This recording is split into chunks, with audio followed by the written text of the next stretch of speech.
लहानापासून मोठे झालो आजपर्यंत धर्माची वादविवाद आमचा झाला नाही.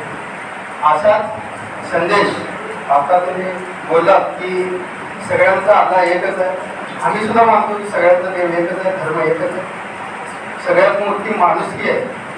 ते माणुसकीचा धर्म आपण सगळ्यांना घेऊन सोबत चालावं. आपल्या येणाऱ्या हे नवीन पिढीला आज बरेच लहान मुलं बघतो की आपण त्यांना नमाज पठण कसं करायचं हे सांगतात. तसंच आपण ह्या भागात सर्वजण जातीच्या धर्माचे लोक एकत्र कसे राहावं याचा सुद्धा संदेश मस्जिद कुठून गेला पाहिजे. आणि या ज्यांनी कुठे ह्या तिकड्या मस्जिद त्यांच्याकडनं आयोजन केलं की मस्जिदीची माहिती ज्यांना माहीत नाही मस्जिद कशी आहे. आम्ही सुद्धा पहिली वेळेस बसून सांगितलं आपल्याला माझी सगळ्यांनाच तुम्हाला विनंती आहे की जसं आम्ही भाईचारा आम्ही मोठे झालो राहण्याचे ह्याच भाईचाऱ्यामध्ये आमचा शेवट व्हावा.